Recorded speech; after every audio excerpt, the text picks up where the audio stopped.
तो काजी साहब बहुत नाराज़ नजर आए कि सुप्रीम कोर्ट ने क्यों मुझे इस काम से रोका है जो काम मरीम नवाज़, बिलावल, जरदारी, शहबाज शरीफ, नवाज शरीफ ये सारे मुझसे करवाना चाहते हैं, उससे क्यों मुझे सुप्रीम कोर्ट ने रोका है। बहुत बरहम नजर आए, लेकिन उन्होंने खुली अदालत में जो है वो अब उनका एक झूठ भी एक्सपोज हुआ, वो पकड़े गए झूठ बोलते हुए, और वो नीचे तो उन 5 जजेस को दिखाना चाहते थे, लेकिन खुद वो बुरी तरह एक्सपोज हुए।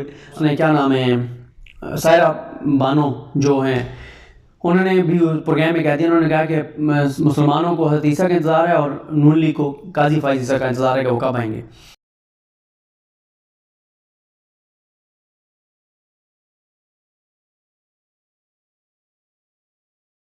काजी फैसल साहब उस पर कल बहुत नाराज़ नजर आए। जो सुप्रीम कोर्ट ऑफ पाकिस्तान के 5 रुकनी बेंच ने जो उनको काम से रोका है उस पर वो बहुत नाराज़ थे, और वो बार बार ये कह रहे थे कि मुझे जो शहबाज शरीफ ने काम दिया है, जो मौलाना फजल रहमान ने काम दिया है, जो आसिफ अली जरदारी ने काम दिया है, क्योंकि ये सारे नाम इसलिए ले रहा हूँ, मरीम नवाज़ ने जो काम दिया है, जो नवाज शरीफ ने काम दिया है, क्योंकि ये सब इस हुकूमत में शामिल हैं और इन सब की ख्वाहिश पर ये कमीशन बनाया गया है। तो काजी साहब बहुत नाराज़ नजर आए कि सुप्रीम कोर्ट ने क्यों मुझे इस काम से रोका है जो काम मरीम नवाज़, बिलावल, जरदारी, शहबाज शरीफ, नवाज शरीफ ये सारे मुझसे करवाना चाहते हैं, उससे क्यों मुझे सुप्रीम कोर्ट ने रोका है। बहुत बरहम नजर आए, लेकिन उन्होंने खुली अदालत में जो है वो अब उनका एक झूठ भी एक्सपोज हुआ, वो पकड़े गए झूठ बोलते हुए, और वो नीचे तो उन 5 जजेस को दिखाना चाहते थे, लेकिन खुद वो बुरी तरह एक्सपोज हुए, जिसमें काजी फाइज़ ईसा साहब थे, और उनके साथ जो है वो लेफ्ट साइड पर बैठे जस्टिस आमिर फारूक साहब, और राइट साइड पे नईम अख्तर अफगान साहब जो चीफ जस्टिस हैं बलूचिस्तान हाई कोर्ट के, वो थे।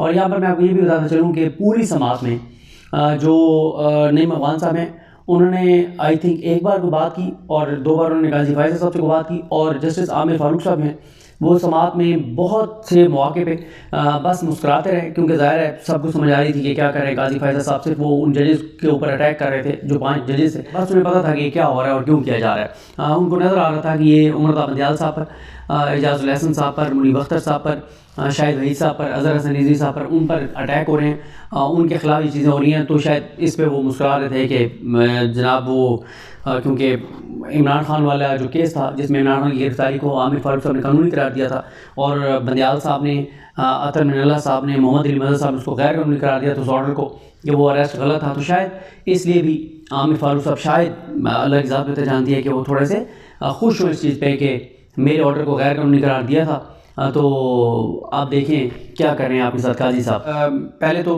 कयूम सिद्दीकी साहब को बुलाया रोस्टम पर और कहा कि आपका नाम क्या है, उन्होंने कहा जी अब्दुल कयूम।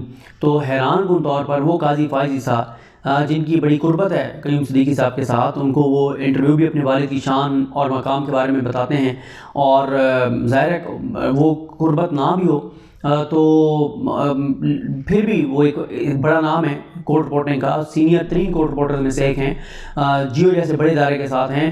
पाकिस्तान की अदालती तारीख के अहम वाक़यात उन्होंने रिपोर्ट किया हुआ है, जब पीक पे सारी चीज़ें थी उस वक्त उन्होंने रिपोर्ट किया हुआ है, प्रोग्रामों में बैठते हैं, यूट्यूब पे उनको देखा जाता है। तो इतने प्रोमिनेंट, तो ऐसे सादा बन गए काजी फाइज़ साहब जैसे वो जानते ही नहीं है। जी आप बताएं आपका नाम क्या है। ड्रामे काजी फाइज़ साहब, अदाकारी और फनकारी और इन चीज़ों में ना शहबाज शरीफ के बाद काजी फाइज़ साहब ही हैं। फिर काजी फाइज़ साहब मगर हुकूमत ने हमें एक टास्क दिया है, हमने हलफ लिया हुआ है और आइन और कानून के मुताबिक काम करने का। फिर उन्होंने कहा हलफ पढ़ें, हलफ उन्होंने पढ़ने शुरू करें, बिस्मिल्लाह से शुरू करें, बिस्मिल्लाह से पढ़ा, पूरा हलफ पढ़ा। उन्होंने कहा यहाँ लिखा हुआ है कि आइन और कानून के मुताबिक, और ये कानून के मुताबिक कमीशन बनाए, हमने ड्यूटी सर अंजाम देनी है, ये तकलीफ है हमारे लिए, मुश्किल काम है, हम अपना टाइम लगाएंगे, इजाफी काम करेंगे, हमें इसका मिलेगा भी कुछ नहीं। लेकिन उन्होंने कहा कि जो हमें करना है। और शुरू में उन्होंने एक और बात भी की थी कि सुप्रीम कोर्ट के फैसले क्या सुप्रीम कोर्ट पे लागू नहीं होते, सुप्रीम कोर्ट के रूल सुप्रीम कोर्ट पर लागू नहीं होते, क्योंकि उन्होंने कहा कि हमें नोटिस किए बगैर, हमें सुने बगैर, फ्रीकैन को सुने बगैर सुप्रीम कोर्ट कैसे कमीशन को काम से रोक सकती थी। ये भी काजी फाइज़ साहब ने एतराज़ जो है उठाया था। और फिर उन्होंने यहाँ पर कहा कि मुझे तो ट्विटर से पता चला, फिर कहते नहीं वो फैमिली मेम्बर ने बताया, तो सच मुंह से निकल गया ट्विटर वाला, क्योंकि आगे चल के मैं आपको बताता हूँ। ये वो पॉइंट है जिसमें उनका झूठ जो है वो पकड़ा गया काजी फाइज़ साहब का। हमारे पास हथियार और फौज नहीं है, हमारे पास सिर्फ मॉरल अथॉरिटी है। काजी फाइज़ साहब कहते हैं कि ये आप बताएं, आप ट्विटर का जिक्र करें, ट्विटर क्या है, ये ट्विटर हैंडल क्या है, मैं तो नहीं हूँ ट्विटर पे, मुझे बताएं ये ट्विटर क्या है। ये वो झूठ है जो काजी फाइज़ साहब ने बोला है। काजी फाइज़ साहब ने अपने रेफरेंस में आगाज़ इन चीज़ों से किया था कि ट्विटर पर ये चीज़ आई कि रेफरेंस दायर हो रहा है, रेफरेंस दायर हो चुका है मेरे खिलाफ, और उसमें सारे उन्होंने ट्वीट्स लगाई हुई हैं चीज़ें। फिर उन्होंने जब उनकी एहलिया ने आकर अदालत को बताया था बड़ी तफसील के साथ कि ट्विटर पे हमारे खिलाफ कंप्लेन हो रही है, उन्होंने ट्वीट्स लगाए थे, चीज़ें लगाई थी।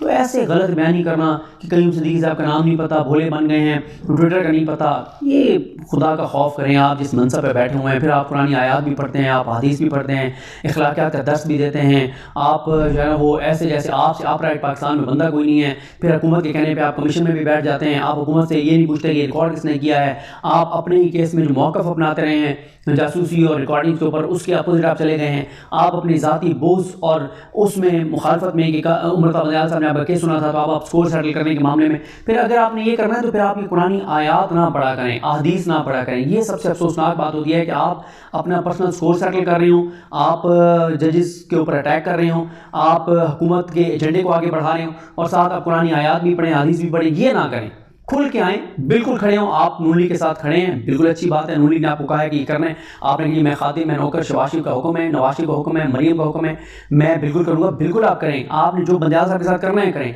आपने जो मज़ाहिर अली अकबर नकवी साहब के साथ करना है करें, ज़रूर करें, आपको कोई नहीं रोक रहा। इस वक्त ज़ाहिर है सब आपके साथ हैं, गाजी साहब, हुकूमत आपके साथ है, PDM आपके साथ है, 13 जमातें जिनमें बड़े बड़े चोर, डाकू और लुटेरे हैं, जिन्होंने क्या नहीं किया इस पाकिस्तान के साथ, वो आपके साथ हैं। तमाम इदारे, हर चीज़ आपके साथ है, सबके साथ आप अलाइंड हो चुके हैं, करें सब कुछ। लेकिन बस ये एक रिक्वेस्ट है, ये कुरानी आयात, हदीस, अखलाकियात का भाषण, अपराइट होने का भाषण, बड़ा मतलब सबसे पवित्र है आप, ये बस दावे ना करें। ये मेरा एक रिक्वेस्ट है। बाकी आप करें जो आपने नून लीग के एजेंडे को आगे बढ़ाना है, नवाज शरीफ के एजेंडे को आगे बढ़ाना है।